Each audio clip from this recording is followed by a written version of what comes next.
Hello, viewers, and welcome to Parry TV. Today, we are going to talk about investment accounts and brokerage accounts. Now, what are brokerage accounts? Now, brokerage accounts are mainly accounts that hold financial assets and securities on behalf of an investor with a bank. So, here in the United States, there are three major, I'm not saying there's only three, but there's three major brokerage account firms, investment, I call investment banking. Okay, so three of them are namely um, TD Ameritrade, which has been recently been swallowed or been bought by Charles Schwab. So it's TD Ameritrade, which is recently now Charles Schwab, is Fidelity Bank, and Vanguard. These are not the only three, it's a lot more, but these are the main known financial brokerage companies that do big business in the billions.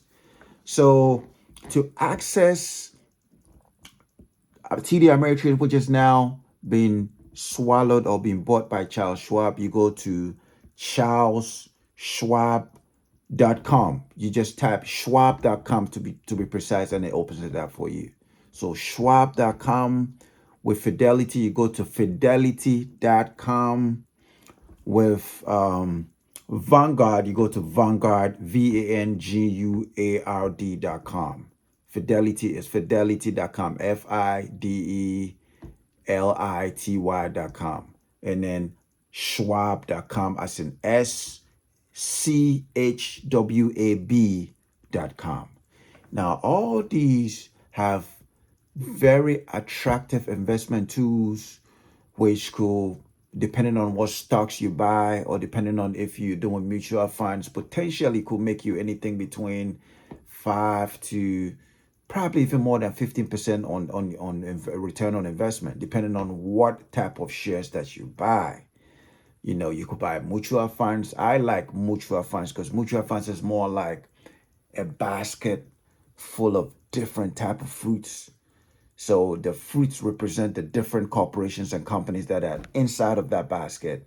And then once you invest in it, it's hard for just every fruit in that basket to go wrong. But 9 out of 10, a mutual fund has a lot of corporations inside of it, all bundled into one investment, and it's hard for everything to sink, everything to go down the drain. It's very hard. Unlike individual stocks, where it's more riskier because you're investing in one particular corporation, and by so doing, anything can happen.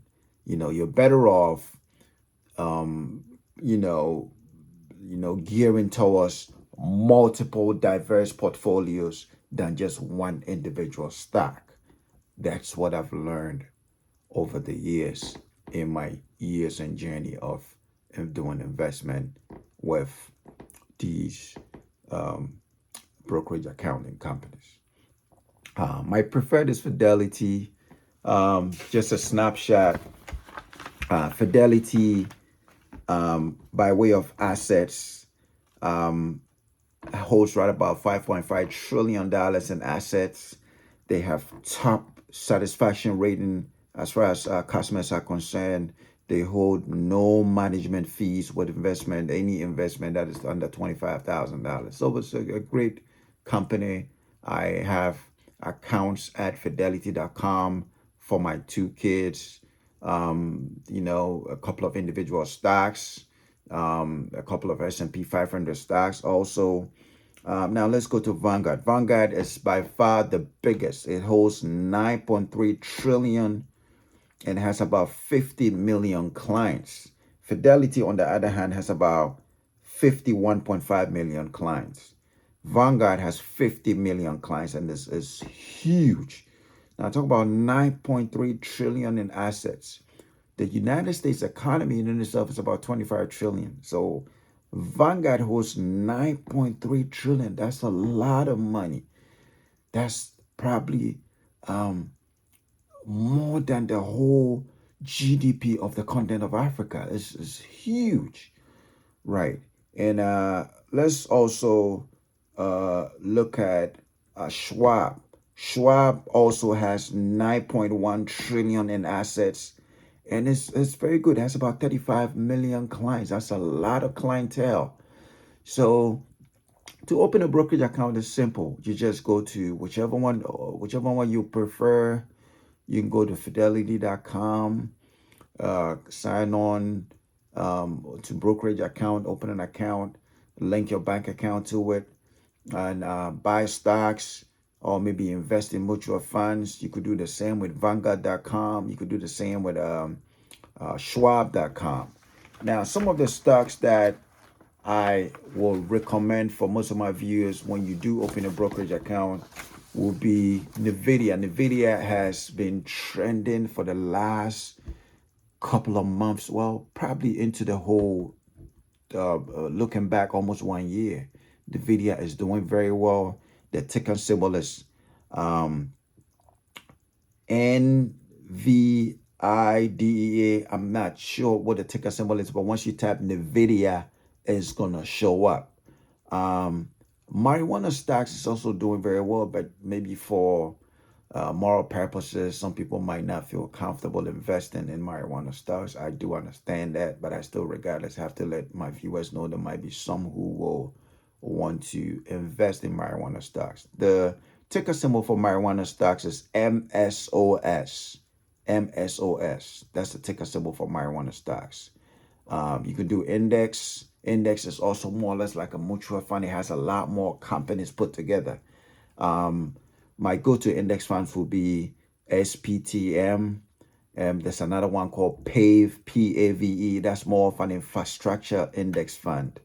SPTM is more of the S&P 500, and is very, very productive. They're doing very well year on year on. They've made profit. They've made gains. People who've invested in that area have really made a lot of gains over the years. So I really recommend these stocks that I just mentioned. And more importantly, NVIDIA. NVIDIA is like the trending stock now.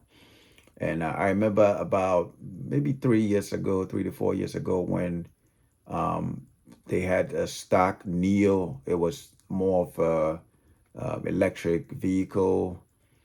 And I bought a lot of NEO. Unfortunately, NEO didn't do too well. But I'm pretty confident about NVIDIA because it's more of artificial intelligence, AI, and AI seems to be the future going forward. And I think that NVIDIA is going to do very well. So I also recommend mutual funds. If you're not too sure about what type of products to buy, you always the best advice will be to always speak to your financial advisor. If you don't have one, I use Edward Jones and I'm pretty happy with him. I do have a financial advisor that I speak to and when I need him or her, they're always available to assist me in my financial decision making. So Edward Jones Financial, you go to Google, type in Edward Jones. You might definitely find one in your area or close to your area. You might give them a call. You could give them a call and speak to them about investment products and things like that. For my fees with Edward Jones, I think on the yearly basis, I pay $75. My spouse also pays $75. So it's two different accounts. I do have 529 college accounts also for my daughters with Edward Jones. And it's been over the years growing very, appreciating at a very high value. And I think you could also do the same if you haven't done so already. Investing in college funding, the 529 college plan, you could do that. You could speak to a financial advisor, or you could, if you want to do it on your own, you could go sign on fidelity.com, especially doing stocks. That's quite easy. If you have the knowledge as to what stocks that you're going to get, you could sign up to fidelity.com, Vanguard, or Charles Schwab. And once you know what kind of stocks you want to buy, it's pretty easy. So once again, thank you for watching. Your liking the video and watching the video puts the video towards an algorithm that helps makes the channel grow and helps out the channel in many ways and encourages me to do more videos. Thank you for watching and have a great day.